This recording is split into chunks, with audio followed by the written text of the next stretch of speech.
ओम शांति। आज बाबा कहते मीठे बच्चे, यह राज सभी को सुनाओ कि आबू सबसे बड़ा तीर्थ है। स्वयं भगवान ने यहाँ से सबकी सदगति की है। सब तीर्थों में तीर्थ महान, आबू महान तीर्थ क्यों कहा गया? क्योंकि स्वयं परमात्मा पिता भारत भूमि में आबू की भूमि पर आते हैं। तो जहाँ परमात्मा अवतरित होते हैं वो भूमि क्या हो जाती है? तीर्थ हो जाती है। और बाबा ने कहा सबसे बड़ा तीर्थ है। और बाबा ने ये भी बताया आज मुरली में कि पूरे विश्व में आबू तीर्थ की महिमा होगी। बाबा ने ये मुरली 1969 से पहले चलाई थी। तो उस समय हमें लोग जमीन भी नहीं दे रहे थे, कहते थे ये कोई अलग धर्म है ना। तो उस समय की बात है ये, लेकिन परमात्मा ने जो कहा वो आज सच है। पूरे विश्व में 140 कंट्रीज के अंदर तो बाबा के सेवा स्थान चलते ही चलते हैं राजयोग मेडिटेशन के लिए, लेकिन साथ साथ में अन्य आत्माएं भी जो ये ज्ञान सुनती है सोशल मीडिया के थ्रू, तो उनको भी पता है कि आबू तो बाबा की जो महावाक्य थे, तो भगवान के महावाक्य कभी फेल नहीं जाते हैं। तो आज हम देखें तो पूरे विश्व में आबू विष्णु ब्रह्मा कुमारी के नाम से ना, तो आबू महान तीर्थ। फिर बाबा ने आज मुरली में बताया कि वहाँ देलवाड़ा मंदिर भी है ना। तो देलवाड़ा का देरा जो है तो उसकी भी बाबा ने आज महिमा बताई है। तो बाबा कहते हैं कि स्वयं भगवान ने यहाँ से सबकी सदगति की है। परमात्मा पिता आते हैं आत्माओं को सत्य ज्ञान और राजयोग मेडिटेशन सिखाकर आत्मा की गति और सदगति करते हैं, अर्थात सतयुग के लायक बनाते हैं हमें। प्रश्न है, कौन सी एक बात मनुष्य अगर समझ जाए तो यहाँ भीड़ लग जाएगी? तो बाबा कहते मुख्य बात समझ ले कि बाप ने जो राजयोग सिखाया था वह अभी फिर से सिखा रहे हैं। परमात्मा सर्वव्यापी नहीं है। अगर सब में होते तो क्योंकि कोई अपशब्द बोलते हैं नो। फिर आज हम देखते हैं कि 5 विकार चरम सीमा पर है ना।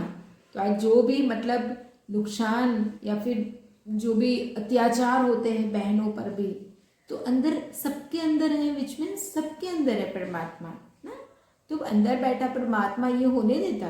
कभी नहीं। हम तो परमात्मा की थोड़ी भी बात सुन लेते ना, एक कुछ भी ज्ञान का थोड़ा भी सुन लेते हैं तो भी मन परिवर्तन हो जाता है। तो जो ज्ञान का सागर परमात्मा है, जो पवित्रता का सागर, जो सुख का सागर अगर अंदर बैठा है तो हमारे से कभी गलती से भी नहीं हो सकती, कोई पाप नहीं हो सकता। और जब पाप नहीं होता तो ये इतनी भोगना भी लोगों को भोगनी नहीं पड़ती। तो बाबा क्या कहते हैं कि अगर ये बात सबको पता चल जाए कि परमात्मा सर्वव्यापी नहीं है। बाप इस समय आबू में आकर विश्व में शांति स्थापन कर रहे हैं। हम आत्माओं का पिता परमात्मा भोलेनाथ शिव बाबा आकर विश्व में शांति स्थापन कर रहे हैं, क्योंकि कोई मनुष्य तो कर नहीं सकते हैं। अगर मनुष्य करने जाए तो भी कितना भी प्रयत्न करे तो भी पूरे विश्व में शांति स्थापन नहीं कर सकते। पूरे विश्व में शांति स्थापन करने वाला कौन है? शांति के सागर परमात्मा पिता। उसका जड़ यादगार देलवाड़ा मंदिर भी है। आदिदेव यहाँ चैतन्य में बैठे हैं।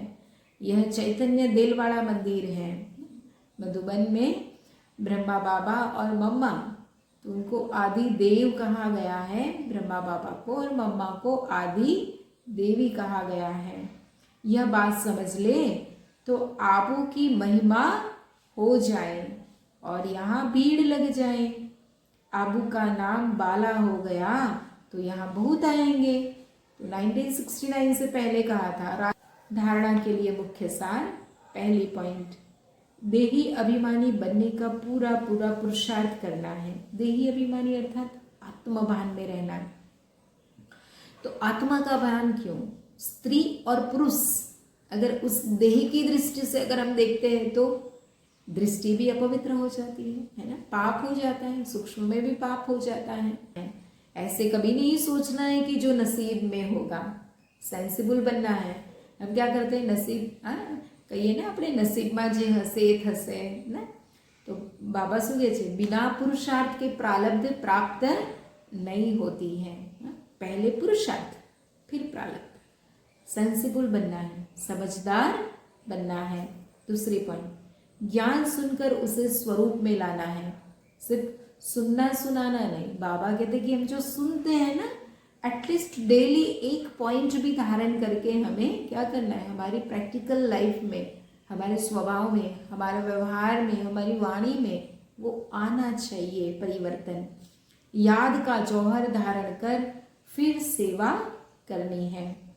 सबको आबू महान तीर्थ की महिमा सुनानी है।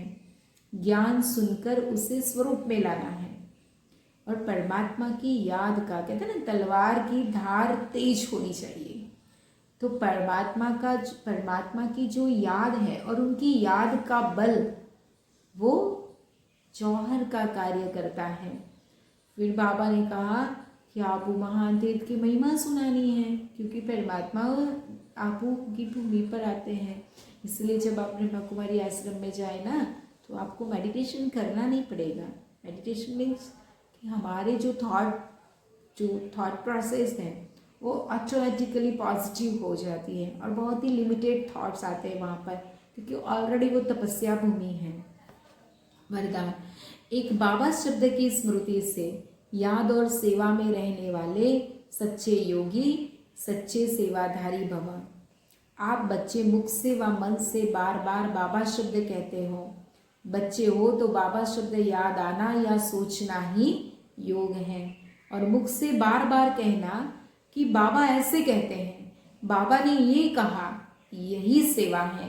लेकिन इस बाबा शब्द को कोई दिल से कहने वाले हैं, कोई नॉलेज के दिमाग से। जो दिल से कहते हैं उन्हें दिल में सदा प्रत्यक्ष प्राप्ति, खुशी और शक्ति मिलती है। दिमाग वालों को बोलने समय खुशी होती, सदा काल की नहीं। अगर दिल से हम बाबा को याद करते तो सदा की खुशी होती है, लेकिन दिमाग के हिसाब से, नॉलेज के हिसाब से हमने बाबा कहा तो बाबा कहते वो अल्पकाल की खुशी होती है। तो बाबा कहते बार बार मुख और मन से बाबा बाबा शब्द निकालना, वो भी तो हमारा परमात्मा के साथ योग हो गया, मिलन हो गया। परमात्मा रूपी समा पर फिदा होने वाले ही सच्चे परवाने हैं।